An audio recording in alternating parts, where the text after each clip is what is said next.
नमस्कार साथियों, आज हम अष्टावक्र गीता के अंतिम चरण अध्याय 18 के श्लोक 76 से 100 का सार सुनेंगे।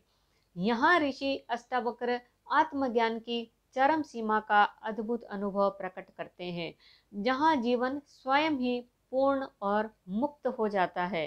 अगर आपने चैनल को सब्सक्राइब नहीं किया है तो अभी कर लीजिए, ताकि आने वाले सभी अध्यायों का लाभ आपको बिना विलंब के मिल सके। मुक्ति का स्वभाव। अष्टावक्र कहते हैं, मुक्ति कोई उपलब्धि नहीं, यह तो आपके अस्तित्व की प्रकृति है। जैसे सूरज को रोशनी पाने के लिए कोई दीपक नहीं चाहिए, उसी तरह आत्मा को पूर्णता के लिए किसी साधना की आवश्यकता नहीं।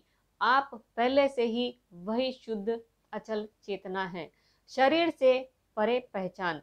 इन श्लोकों में बार बार स्पष्ट किया गया है, तुम न यह शरीर हो, न मन, न विचार। तुम वह हो जो इन सब का साक्षी है। जैसे कोई व्यक्ति थिएटर में बैठा नाटक देखता है पर जानता है कि वह अभिनेता नहीं है, उसी तरह आत्मज्ञानी संसार के उतार चढ़ाव देखता है पर उनमें फंसता नहीं। इच्छाओं का सहज अंत। यहाँ कहा गया है कि आत्मबोध होते ही इच्छाएं स्वाभाविक रूप से गिर जाती है, न उन्हें दबाने का प्रयत्न, न उनसे भागने की जरूरत। समझ आने पर लालच खुद ही मिट जाता है, जैसे सुबह होने पर अंधेरा अपने आप हट जाता है। कर्म में स्वतंत्रता। ज्ञानी कर्म करता है पर भीतर से अकरता है। उसके लिए सफलता, विफलता, लाभ, हानि केवल घटनाएं हैं।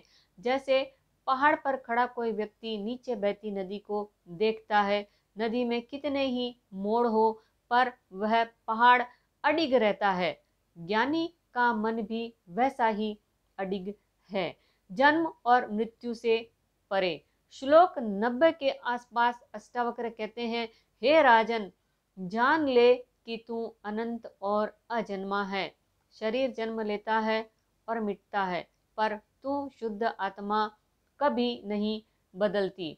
यह अनुभूति ऐसा भरोसा देती है जो किसी बाहरी सुरक्षा से कहीं गहरा है।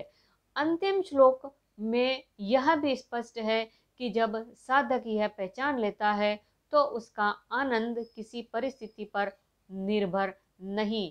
यह आनंद प्रयास से नहीं बल्कि होने से उत्पन्न होता है। जैसे फूल अपनी सुगंध के लिए किसी से अनुमति नहीं लेता, वैसे ही आत्मा का आनंद स्वतः प्रकट होता है। तो साथियों, अष्टावक्र गीता के इस अंतिम भाग का संदेश है, सच्ची मुक्ति अभी और यही है। न साधन, न समय, न दूरी, बस अपने सच्चे स्वरूप को पहचाने। आप न कभी पैदा हुए, न कभी मिटेंगे। आप वही शुद्ध असीम चेतना है, हमेशा स्वतंत्र, हमेशा पूर्ण। यही है अष्टावक्र गीता अध्याय 18 के श्लोक 76 से 100 का सार। यह ग्रंथ हमें बार बार याद दिलाता है, जो तुम ढूंढ रहे हो वह पहले से ही हो। हरि ओम।